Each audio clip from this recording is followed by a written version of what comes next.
Slendy, Ego, Slendy, hey. Hit it out the park. Hit it with a strike. From the national anthem to the bottom of the night. I'm in Slendy, Ego, Slendy, Ego, Slendy, Ego, Slendy, hey. You already know what's up. What's that? Another home run. But you know the job ain't done till we hold that trophy up. Hey. What's going on, everybody? Welcome to episode 488 of the Talking Friars podcast and YouTube show. Ben Fadden with you here. It is October 11th, 2023. We got another player review today. If you missed it yesterday, I kicked off the 2023 Padres player reviews with Manny Machado. Talked about his season and what's next and the health and all that. And today, going to be doing Jake Cronenworth. And then tomorrow, don't know how I'm doing yet, but usually what I'm going to be doing here, this is the plan, is probably Monday through Friday, probably sometime in the morning here, doing a player review each day. And for the lesser players, combine a show and do a couple players, maybe a few players in one show. These aren't going to be the longest shows, not going to be an hour long or anything like that, unless there's like a lot of people in the chat and there's a lot of comments or something happens. But just something for Padres fans to watch, to listen to every day during the week, pretty much through the rest of this postseason, because the Padres aren't going to be in the postseason. Before we get to the Crony season review, I guess I got to shout out the Texas Rangers, right? I mean, the San Diego Rangers, they have so many former Padres in that organization, from Bruce Bochy to Chris Young. Nick Hundley, I think, is a special assistant to Chris Young in that Texas Rangers front office. And then you got on the field, well, I shouldn't say on the field, but in the dugout, Travis Jankowski on the bench, Austin Hedges on the bench. Who am I forgetting on this team? I know Will Venable is, I think, the bench coach for the Rangers. I think he's the bench coach for Bochy. You could even go to their front office. Micheline, I'm probably botching her name, but she was someone that helped out AJ Preller in the Padres front office. Micheline Curtis, I think, is her name. She recently went over to the Texas Rangers, I want to say before this 2023 season, to be in their front office. And so she is even a part of this. So Matt Bush is someone else, obviously a former top pick for the San Diego Padres. And obviously it didn't work out with the Padres, but it's good that he was able to rebound, just personally for him. And he's going to the ALCS. So congratulations to all them. Boch, Chris Young, who's the GM there, I think, or president of baseball ops. Super smart guy. Nick Hundley, Matt Bush, Will Venable, Austin Hedges, Travis Jankowski. If I'm missing someone, let me know. I think Ian Kinsler. Now, Ian Kinsler flipped off Padres fans, so I'm not going to act like I'm, super happy that Ian Kinsler, he's an assistant in the Rangers front office. Good for him. I'm not a big Ian Kinsler fan, but he is another former Padre player that is going to be a part of this success. And then the Twins, Astros, they have their series continuing later today. There's 3 games actually today. Astros, Twins got to win to keep their season alive. They've got Pablo Lopez waiting in game 5 if they can push it to a game 5. So we'll see what happens there. Emilio Pagan pitched yesterday for the Twins, former Padre, obviously. And then we got Dodgers D-backs, I think, tonight at 6. Dodgers, hopefully they get swept tonight. Lance Lynn is going to be on the mound for them, so who knows what's going to happen there. And then Phillies Braves, I think, is at 2 o'clock today. That series is tied 1-1. What an entertaining ending that was to that game. But just a little playoff update there. And now, without further ado, let's get into the Jake Cronenworth season review. Obviously, this year was, just like Manny Machado, a disappointing season for Jake Cronenworth.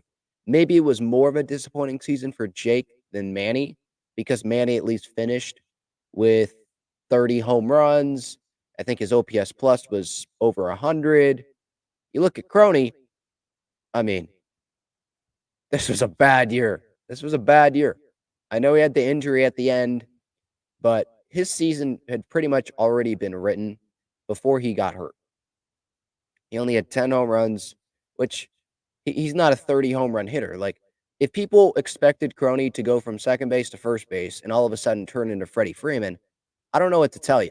That's not who Jake Cronenworth is, but he is a better player than what 2023 was. Like, he needs to be better than that. Just like I said that about Manny yesterday. He had a 92 OPS plus, and 100 is a league average. And this is a guy that just got an extension at the beginning of the season, which doesn't start, by the way, until this coming season in 2024. So he's signed through, I think, 2030. 7 years, $80 million extension, and he was a below league average offensive player. His WAR was 1, Baseball Reference, at least according to them, 229 average, 48 runs driven in, 312 on base percentage, 378 slug. So that's not a big difference there. His OPS, you add that up on base and slug, you get 689. And again, I'm not expecting Jake Cronenworth. I wasn't expecting Jake Cronenworth to be as good as Freddie Freeman or be as good as someone like Paul Goldschmidt or someone, Pete Alonso, something like that. That's not who he is. He's not a first baseman. The Padres, they signed Xander Bogaerts, and so they made Jake Cronenworth into a first baseman and said, yeah, we're going to have Kim play second base, and Jake, you're going to go play first base. Like, that's just what it was. So was that a little bit unfair to him? Probably. But and you could say, was that really necessary to bring Xander in, because you're just having Crony go play first base when you're not going to get that offensive production out of him that you would get out of a regular first baseman that other teams that you're competing against would get, right? And what I said to that was, well, if Xander Bogaerts is going to be the Boston Red Sox Xander Bogaerts, then yeah, it probably is worth it, because the Padres were trying to get their best offense for 2023. You had Soto, you had Manny. You didn't know that Manny was going to have a bad year. You didn't know Crony was going to have a bad year. You had those guys, Tatis coming back, obviously, and you missed out on Jose Abreu. He didn't even have that good of a regular season. I know he's tearing it up right now in the postseason, which obviously sucks because the Twins are the team that I'm rooting for in this postseason. But he didn't have that good of a regular season, but it's still Jose Abreu. Like, you still know the track record. Missed out on him. They weren't going to overpay for Josh Bell, and I was fine with that. Brandon Drury, it seemed like he wanted to go back to the Angels. I don't really know if the Padres went all in on Brandon Drury or made him a competitive offer to what the Angels gave him. They weren't going to bring back Will to start. At least that's what I'm thinking. Like, the Reds, they gave him money where he was going to start the year as a starter, I think in the outfield with the Reds. Maybe it was at first, because I think Votto was coming back from an injury. But you get my point. Like, situationally, they weren't going to pay Profar what he was asking. There were limited options. Now, you could have just paid those guys, and you would have paid a whole lot less money in total to those guys than you would to $280 million to Xander Bogaerts. But they were trying to bring in another star, another guy. Peter Seidler and AJ Preller, he said this in his Zoom conference last week. Like, the organization, at least the top of it, they value having fans being able to purchase jerseys of guys, like knowing that they're going to be here for the next decade. Manny's going to be here. Musgrove's going to be here. Tatis is going to be here. Cronenworth's going to be here. Like, they value that, so they wanted to bring in someone else. And Xander Bogaerts does have the track record. And I think that next year will be a better year for Xander Bogaerts. I don't mean to make this into a Xander Bogaerts thing, but they are connected, because now with Bogaerts here, Cronenworth gets moved to first base. He has to learn a new position, and then his value gets dinged because, of course, he doesn't bring as much value as Pete Alonso or Freddie Freeman, because he's not a power hitting first baseman. It's his first year at the position. He's playing out of position, but that's what happens when the front office went out and they got Xander Bogaerts. But getting back to Cronenworth, like, overall this season, yeah, it was a disappointing year for sure, and it needs to be better. And I know there's some people in the YouTube comments that, like, they don't like me using the big four because that's devaluing the other guys on the team, right? I'm just using that because when I say the big four, everyone knows who I'm talking about. And everyone uses the big four phrase. Like, we know who the big four are. And that's fine. You don't want me to use the big four phrase? Okay. Bogart, Soto, Tatis, Manny. You know who that is. But if you're going to put a fifth guy in there, right now, maybe you'd put someone like Ha-Sung Kim. But before the season, going into the season, that fifth guy was Jake Cronenworth.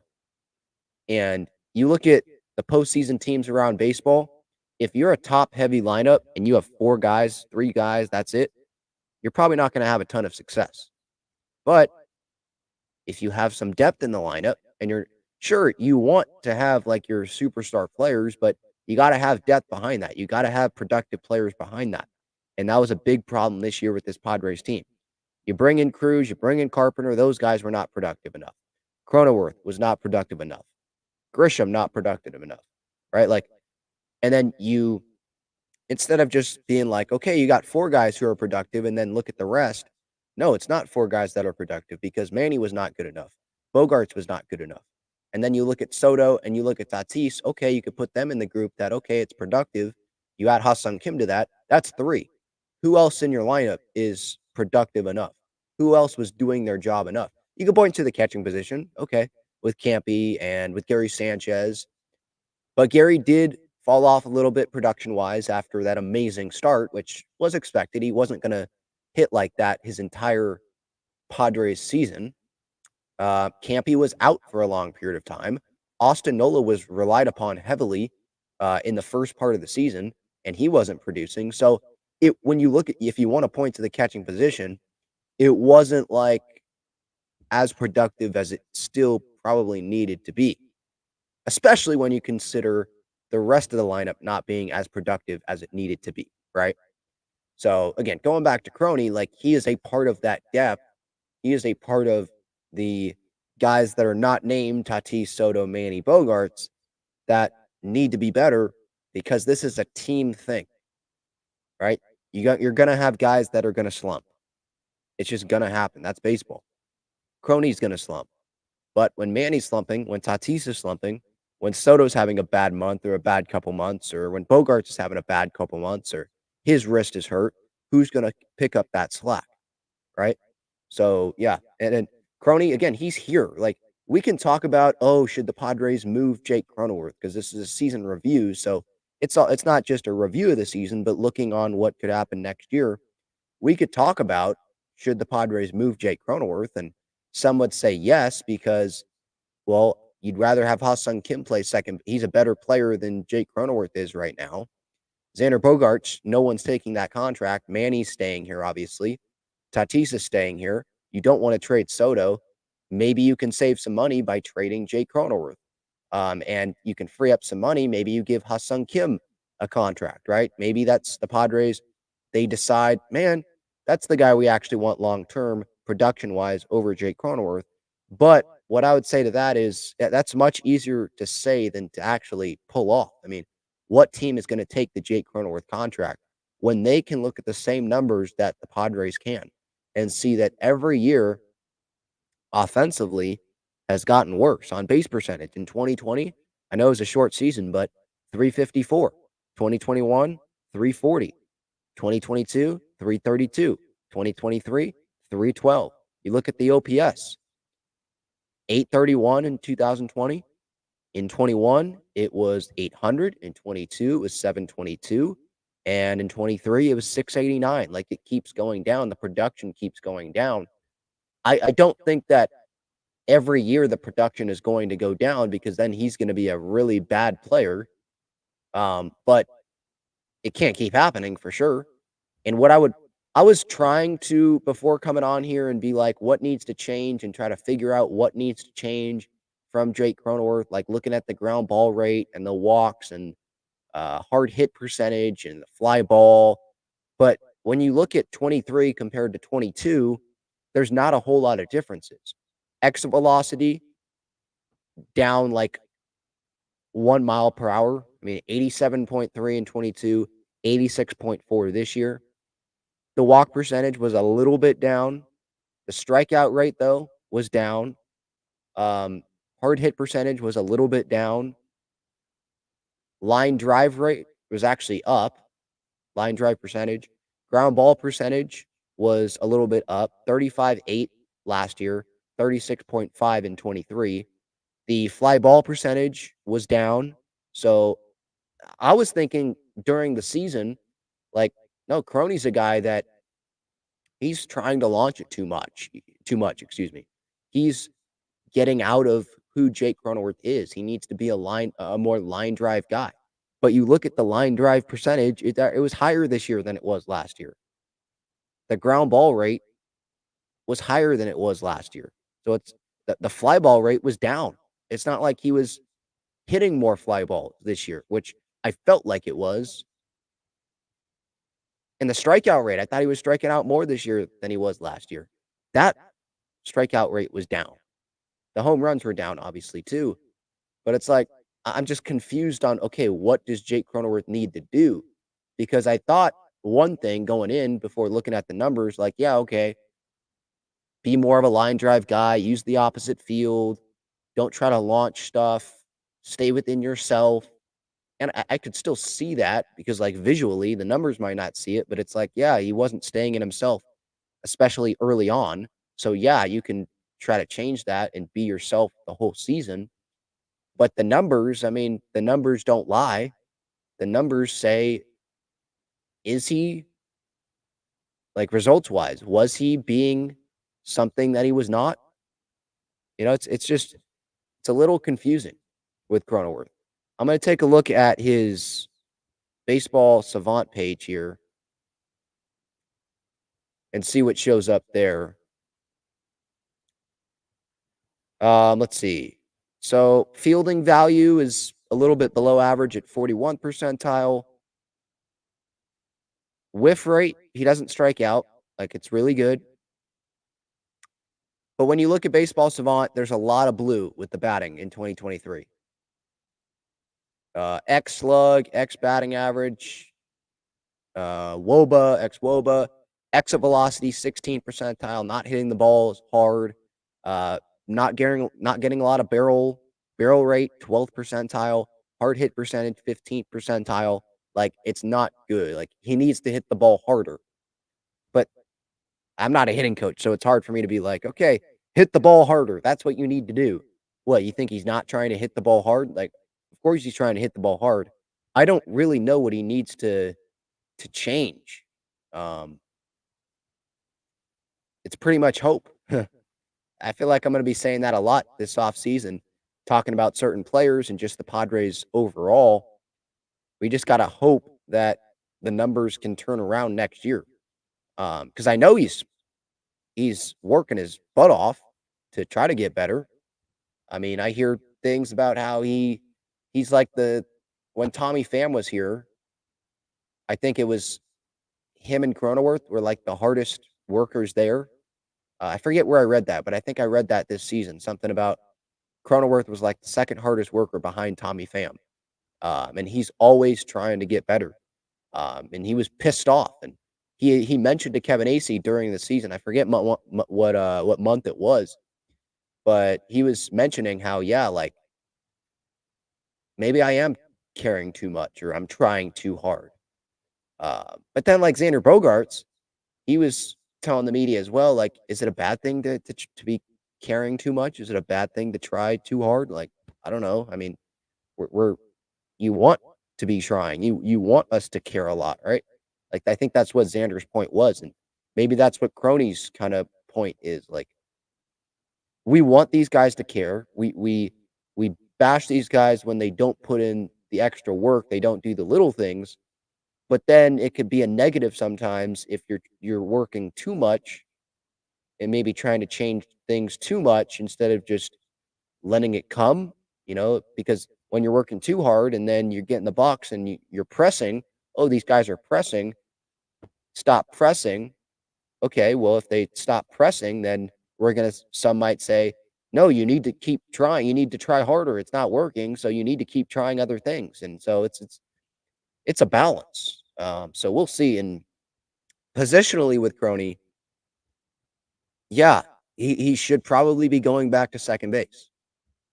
And what is the best defense for this Padres team. If it's Manny, Xander, Kim, and Cronenworth as the 4 infielders, because those guys are under contract, and right now those are going to be the 4 infielders for 2024. On opening day, it might be Kim at third and Bogarts at short and Croney at second, and whoever they bring in to be a bat, a first base bat. That guy will be playing first base on opening day, let's say, because maybe Manny isn't ready for the Korea couple games against the Dodgers, and he's DHing only. But when Manny's back at third, Manny at third, is it Kim at short, Croney at second, Bogarts at first? Is it Kim at short, Bogarts at second, and Croney at first? Because Croney's more familiar at first base, obviously, than someone like Xander Bogarts, than anyone that's in that infield right now. So, like what is because Croney's value defensively goes down when he goes and plays first base. And Ha-Seong Kim's value, where does that go? Between second and short. Does Ha-Seong Kim's value increase when he goes to shortstop compared to second? Is it around the same if he's at second base? What about Bogarts? If he goes to second, would his value decrease? But Kim's value is increasing. So does it level off a little bit? That's obviously something that I'm going to be looking at in the offseason and going into spring training. Which guys are playing what positions? Does Croney show a willingness? I think I said this on my offseason wish list earlier this week. Croney maybe show a willingness, because you already got your money, show a willingness to be an outfield emergency guy. I'm not saying be go into Bomel's office and be like, I want to play the outfield now. I don't want to go play second base or first base or any infield spot. I want to be an outfielder now. I'm not saying that, and I'm not expecting him to be like that. But he already has that 7-year extension that starts this coming season in 2024, $80 million. Be willing to do whatever it takes. And I'm not saying he isn't, because if you made me put together a top 5 list on guys that care the most about winning and doing whatever it takes to help the team win, Jake Cronenworth would be definitely in the top 5 on this Padres team. Who are the other guys? I don't know. I'd say Musgrove. I would say Nick Martinez. You probably got to throw Tatis in there because he had the surgeries. Now, this was probably because he messed up in 2022, so he kind of had to do this, but it's not like it didn't seem like he was begging to be in the infield. He worked his butt off to be a great right fielder, great outfielder, and now he's going to go win the Gold Glove. Had the surgeries, all that. Looked like he put in the work and it paid off. I think you'd put Tatis in there probably. I feel like I'm obligated to put Manny in there because this is a guy that when the Padres were mathematically eliminated, or not mathematically eliminated, but they were what's the word for it? Immathematically eliminated, not mathematically eliminated. And it was a very long shot of them making the postseason. He continued to play because he's like, my job is to go out there and play baseball. We're not out of it officially, and I'm going to play till we're officially out of it. My elbow hurts like heck right now, but I'm going to continue to play because that's my job, and that's just who I am. I need to have my bat in this lineup. I want to help this team. So probably put Manny in there. But he would not be, at least for me, he would not be number 1 on the list. I would probably put Croney ahead. I would put Musgrove probably ahead. Nick Martinez has been willing to do whatever. Seth Lugo technically is going to be a free agent now, but he would probably be up there. So what was my point? Just Croney's willingness to maybe try some outfield in the offseason, just because I think that can only help him. If he wants to stay in the lineup, the Padres are probably better off by getting someone that is a better power threat to play first base. And Kim, maybe Croney moves back to the infield in 2025, if Kim leaves or something, right? But Bogarts is staying in the infield. Kim is staying in the infield. You want Kim in the lineup every day. And the Padres, they're not going to give up on Jake. They probably want him in the lineup every day. So how are they going to do that? Are we just going to hope that the bigger guys in the lineup, they just step up more next year and you run out the same guys? You keep Grisham, you keep Tatis, you have Soto, Manny, Bogarts, Kim, Cronenworth. You bring in a bat. What if they keep Gary maybe, Campy? You're just running that back, and you're expecting to have, to be a 100-win team now. Like, I just don't know if I see that. And I'll say this, I would definitely be more comfortable with a power first baseman. Like that's what this team does not have. And so some people, they want to give up on Crony, terrible contract. They didn't need to do it, all that. But you got to remember the circumstances, what he was coming off of. He was coming off of being a very big part in the Padres getting to the 2022 NLCS, right? And he's one of the leaders on the team. Like he has put himself in that role going into the 2023 season. That's what he did. And he was viewed as one of the big guys on this team, right? He was. It's a fact. He was. And this year, yeah, not a good start. It's not even a good start to the extension because, again, the extension starts in 2024, but it was definitely a disappointing year, and his offensive numbers continue to go down. But if there's someone that I could bet on that will bounce back, someone that will not just give up and be like, no, I have my money. I'm just going to keep doing what I'm doing because it got me the money, right? Like some other people in this franchise's history have done.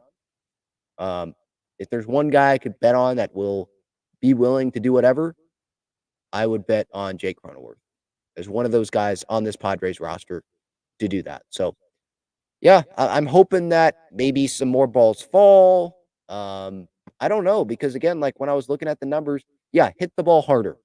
You look at his Baseball Savant page, and that's what you would come up with. Hit the ball harder. Higher exit velocity, hard hit percentage, barrel percentage, barrel up more balls. But how are you going to do that? I'm not a hitting coach. I don't know. I'm going to get to the chat here in a minute, but first wanted to take a quick break here, tell you some more about Underdog Fantasy. I want to tell you about the best and easiest way to play fantasy sports. It's Underdog Fantasy. They have great pick'em games and best ball tournaments. In pickup games, just pick higher or lower on 2 to 5 players' stats, and you can win up to 20 times your money in a single night. You can go cross-team, cross-league, and even cross-sport. Best ball revolves around the draft, which is what every fan loves the most about fantasy, and it eliminates the hassle of having to manage your roster all season long, resulting in a fun and easy fantasy product. How does it work exactly? You enter a contest where you participate in a snake draft against other users. That lineup that you drafted competes against every other draft in the entire contest. The better the combined performance of your team, the more money you win. After your lineup is all played, Underdog will take the best performing players and automatically set them as your starting lineup. That's it. No waivers, no trades, no worrying about who to start or sit. After you complete your draft, your part is done. Underdog Fantasy offers best ball in a variety of ways, including daily contests, weekly contests, playoff contests, and season-long contests. You can either enter into these and compete against thousands of other entrants for huge prizes, or, if you'd like, you can enter into a private draft with friends and family to compete for a smaller prize pool. Underdog keeps it super simple with their easy-to-use website and mobile apps. Sign up now by clicking the link in the description or by using the promo code TALKINGFRIARS, and you'll double your first deposit up to $100 in bonus cash when you make your first deposit of $10 or more. So if you deposit $100, you get $100 free. If you deposit $10, you get $10 free. All right, before I get to the chat, I did want to go through the months of Jake Cronenworth's offensive season here. April, March, so first month of the year, 28 games, 220 average, 298 on base percentage, 728 OPS. May, he had a 665 OPS, June, he had a 557 OPS. July, he had a 753 OPS. August, 752. Obviously didn't play in September. He had the injury, got hit on the wrist, right? Or what was the official injury? It was, hang on, Cronenworth. If I go on MLB.com, it'll show me. So hold on one second. Did they say thumb or wrist? Yeah, right wrist fracture at the end of August. And he was just activated from the IL. The season's over, but it's weird. MLB.com listed him as a shortstop there.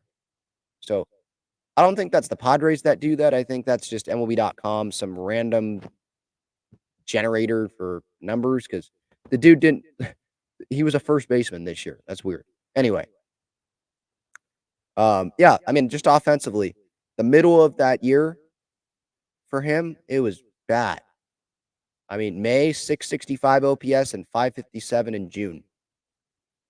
189 average in May, 214 average in June, 253 average in July. And just the home runs weren't there. That's not who Croney is, though. Like, he's not someone that you should expect to go hit 30 home runs a year. Again, that's why, like, moving to first base, of course, his value is going to plummet because that's not who he is. Like, he's a second baseman. And can play shortstop as well. We know he can play short, but that's who he's not a first baseman.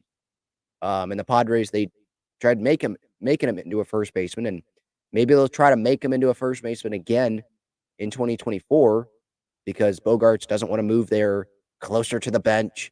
Even though, Bogey, go look at Bryce Harper with the Phillies, right? See how the Phillies are having success right now? They're actually playing in the postseason. They're playing a game later today. Bryce Harper, he went and played first base. He wanted to play first base so he could be on the field, help his team win. He didn't view it as, oh, no, I'm closer to the bench. So just more, I want more guys that are willing to do whatever, especially when they already have their money. So yeah, just with Cronenworth, I think it's impossible to talk about his 2023 season and talk about his future without mentioning the positions. And what position will he play? What position he played last year, and what effect maybe that had. Because there was probably a lot. Like, he probably focused more on defense at times than offense, and then his offense struggles. And then he has to go into, overdrive and, pressing offensively, trying to get his numbers back up. He just signed this big contract coming off of last season, and he just doesn't like losing. He's a competitor, and he's having a crap year. So, yeah, there were definitely probably a lot of pressing going on there with Croney and with a lot of guys on this team. But the power numbers still need to improve. Like, it's in the middle. I'm not saying I expect him to hit 35 home runs, but he's got to be better than hitting 2 home runs in June and July in a 51-game period, hitting 2 home runs. Like, it's got to be better. Same thing with Xander Bogaerts. I think I mentioned that yesterday, or maybe the offseason wish list, but I'll do a Bogaerts season review, obviously. Like, it just needs to be better. And so looking at the Savant page, like, solution for Cronenworth, or the problem, I should say, barrel more balls. Like, he did not hit enough balls on the barrel, did not hit enough balls hard enough. And sometimes when you hit the ball hard, it's going to find a glove, but he did not hit the ball hard enough this season, is what I saw there. Even though the ground ball rate, the fly ball rate, the strikeout rate, all that stuff, it was pretty similar to 2022. So we'll see. We'll see what happens. All right, before getting to the chat, just want to remind you all, you can use my code SeatGeek, my code on SeatGeek, Talking Friars, $20 off your order there.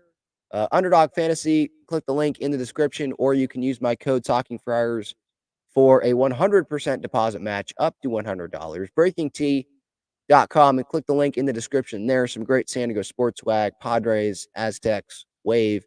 Again, San Diego Wave, they play this weekend their final regular season home match of the year, and then they've got the playoffs coming up in November at Snapdragon. So stay tuned for the information there on playoff tickets. GaglioneBros.com.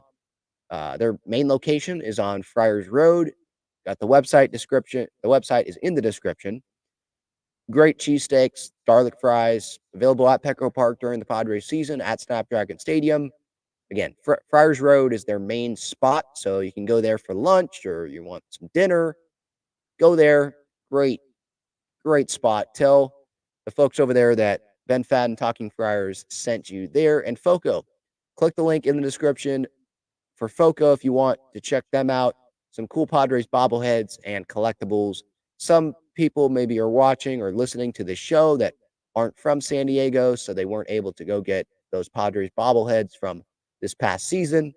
Well, FOCO can hook you up with some Padres bobbleheads. So feel free to go click the link in the description there. All right. Getting to the chat here.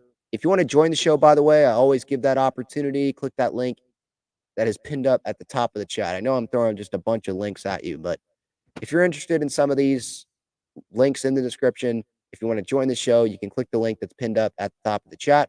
If you want to make sure I get to your comment or your question on shows, you can use the super chat button, and you can use the super thanks button as well. If you're watching it on replay or you're watching some other videos that I post on YouTube, you can use that super thanks button. I will see it. I will definitely thank you, and I will get to your comment or your question if you have one attached to that. All right. Devin says, Manny and Crony had a similar situation, except Crony was extended during the season. As for Crony, overall in the season, he was just as disappointing as Manny. Sucks to say because I love him. Yeah, I mean, Crony and Musgrove, those guys are my favorite players. And Musgrove, it was disappointing because a little bit of a slow start and then the injuries. And with Crony, just that the injury at the end was disappointing. But just the season overall, it sucked. Especially coming off of 2022 and what he was able to do in the postseason. It just needs to be better, for sure. Irish says, Jake is a second baseman. If you're going to move them around position to position like a pawn, he's never going to get comfortable again and just continuing downhill. I think that the moving around is probably going to stop. I mean, I hope it stops after this coming season, because then Ha-Seong Kim's future will be more clarified. Well, but then Jackson Merrill's coming up. And so is Merrill just going to go play shortstop once Kim leaves? I think that's what would happen. Would they have Bogart to play second base, or would they have him go play first base and they have Crony play second? Would they make Bogarts go play first base because they have Merrill coming up? Or would they have Merrill go to the outfield? Would they have Merrill play second and have Cronenworth at first and Bogart still at short if Kim goes? I don't know what's going to happen. So maybe the infield shuffling is going to continue. But yes, I agree. Having people know where they're going to play, there's a comfort in that. Just like I think having people know where they're going to hit in the lineup, there's a comfort to that as well. Devin says, I think the Crony first base experiment failed from an offensive perspective. Defensively, though, I will say he was pretty solid. Yeah, I think the numbers for him defensively, I think Savant has that, right? Let me pull that up again. I think the numbers don't look at him in a terrible light defensively, but it wasn't great either. Yeah, it was around average. Fielding run value. Don't really know a ton what that is, but fielding run value, it says 41st percentile. So there's definitely those that are better than him, but there are those that are worse than him for sure. It did say his outs above average range defensively was 33rd percentile, which isn't that great. The arm strength's not, but he was playing first base, so there's not a lot of ways to judge the arm strength there. He's not the best defensive first baseman, but he's not a first baseman. And Tatis, yeah, he was great defensively in right field, but going and playing right field when you have a lot of speed, you're very athletic, all of that, that's different. And he had a little bit of outfield experience before this as well. That's different than Jake Cronenworth going over, who is a shortstop, second baseman, middle infielder. He's played first before, but goes over there and plays first base like full time now. That's a lot to ask. Not everyone is Fernando and just goes over to a new position and excels at it and goes and wins a Gold Glove. So maybe the Padres are thinking or banking that this next season, if they have Crony go play first base, it's going to be better and he's going to keep improving. But yeah, people, if there's any, I'm not saying a bunch of Padres fans have this thought in mind, but if there's anyone that has these expectations and wants to try to compare Crony to Pete Alonso or Freddie Freeman or the top first baseman in the league, you shouldn't be doing that because that's unfair to Jake Cronenworth because those guys are not the same players. They're not. Devin says, I hope the Padres can find an actual first baseman that slugs and hits power consistently. Crony is simply not a power hitting guy. He's more like a gap to gap line drive hitter. Yeah. Yeah. Finding an actual first baseman would be good. But then what's going to that creates questions like Ha-Seong Kim, are you trading him for a power hitting first baseman? Is someone going to take the Cronenworth contract? What's happening there? Are you trading Merrill for someone? Like, what's happening? Like, how are you going to get that power hitting first baseman? If you get it in free agency, okay, then what does that mean for your other infielders?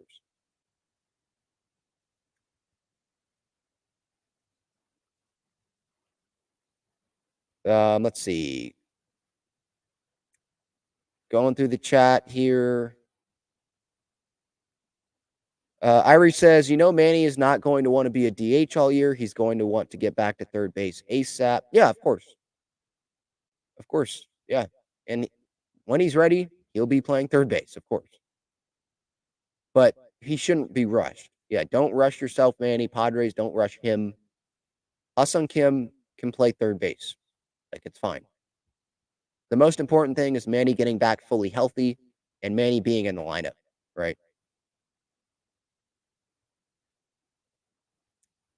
Irie says, if we don't land Cody Bellinger, I see Fernando going to center and making Trent a defensive replacement and then acquiring a solid corner outfielder via trade or free agency. Yeah, Cody Bellinger, I definitely don't see them landing Cody Bellinger. I think Cody Bellinger is going to get paid. And I don't think that would be smart, by the way, for the Padres to go give Cody Bellinger $200 million or whatever he's going to be asking for. No. Because you have someone that can go play center field in Fernando, who has wanted to play center field. You think he's not going to work his butt off to be a good defensive center fielder? Yes. And you have people that can play center field if you still have Tatis and Wright. You have Grish that can play center field. Yeah, offensively, you know what's there. You know what you're going to get probably, right? Some home runs, more home runs than Jose Azocar, but it's still probably going to be underwhelming offensively, right? You have Jose Azocar that can play center field. If you trade Trent Grisham, you can bring in a defensive first center fielder like Jackie Bradley Jr., someone like that. That's going to be a free agent. You can make a small trade for someone. Like there's options there where you don't have to spend big on someone like Cody Bellinger when the priority probably should be on the starting rotation first, maybe catching, first base. But then maybe the Padres would say, no, first base shouldn't really be the priority because of our situation. Like, because if we go make first base our priority, then we paid Jake Cronenworth, so what are we going to do there? We make first base the priority. We bring in someone. Okay, now Crony, what are we doing? We're going to pay Jake Cronenworth $70, $80 million to have him sit on the bench, platoon him. With Ha-Seong Kim, like that's what we're going to do here. I don't know if they want to do that. And the payroll is expected to go down. I just don't see Cody Bellinger being in the Padres' plans.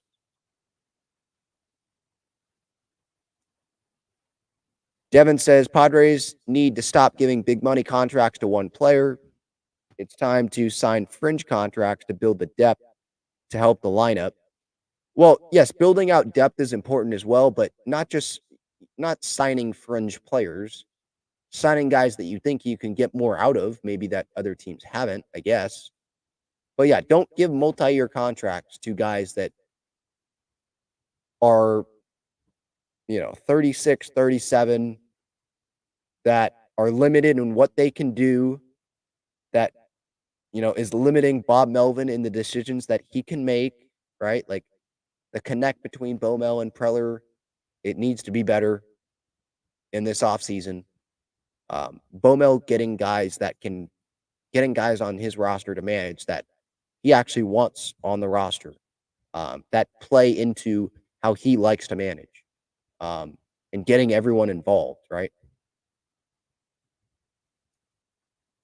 Let's see. Kirsten's been big on Reese Hoskins. I've seen this multiple times. Move Cronenworth back to second, go get Hoskins.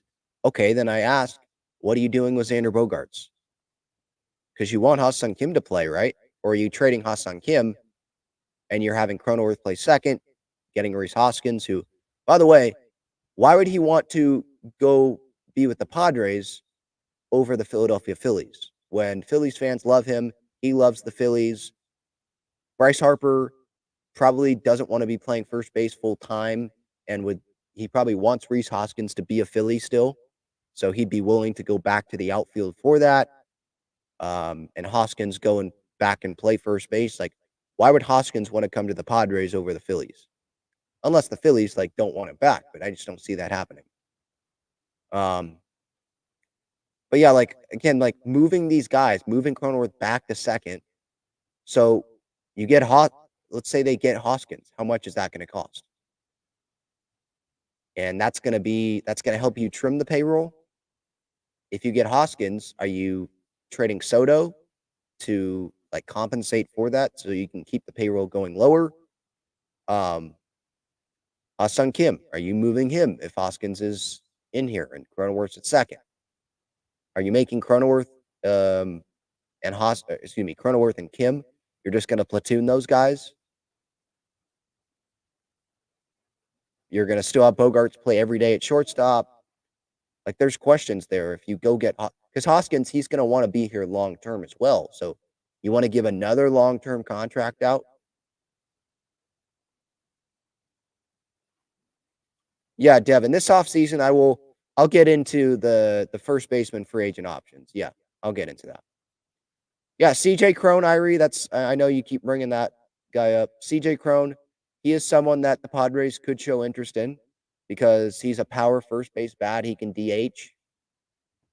Yeah. They could just bring back Garrett Cooper if they want to. I don't think he would cost a whole lot. So there are options, and they could just have Cooper, bring him in and have him DH a little bit, have him be on the bench when they have Cronenworth and Kim in the lineup. They could have Cronenworth turn more into a Chris Taylor type, or maybe. I know that people will be like, "No, you don't trade Ha-Seong Kim," and I'm on that side as well. You don't trade Ha-Seong Kim, but the Padres might look at it as, well, the Korea series is already locked down, so we're not going to be like, okay, we're not trading Ha-Seong Kim for 2 games in Korea, and they might be like, well, we can go get a power hitting first baseman that can allow us to have Cronenworth go to second base. Ha-Seong Kim, trade him while his value is high. You could still get something back for him because he's a free agent at the end of the year. We don't see him being with the Padres long term because of the other guys that we've already locked up here, and he probably wants to start somewhere and get his money somewhere. Here is not that place. So, yeah, I mean, it's logical for the Padres to think that, yeah, trading Ha-Seong Kim is probably something that they should think about. But if you're trying to win in 2024, I think Ha-Seong Kim helps you win baseball games in 2024. He does. So we'll see. I'd like to have Reese Hoskins on the team, but what is that going to cost? What is that going to mean for other guys on the roster? There's a lot of questions. It's going to be interesting to see what happens this offseason. So I know we kind of went in a different direction, not just Jake Cronenworth season review, but talking about the future, obviously. But that'll do it here. Episode 488, Talking for Hours podcast and YouTube show. If you're listening on YouTube, if you're listening on the podcast platforms, or you're watching on YouTube, replay, live, I appreciate that. Thank you for downloading on the podcast platforms, for subscribing, liking on YouTube. I appreciate the support. and I'll probably be back tomorrow with another player review. See ya.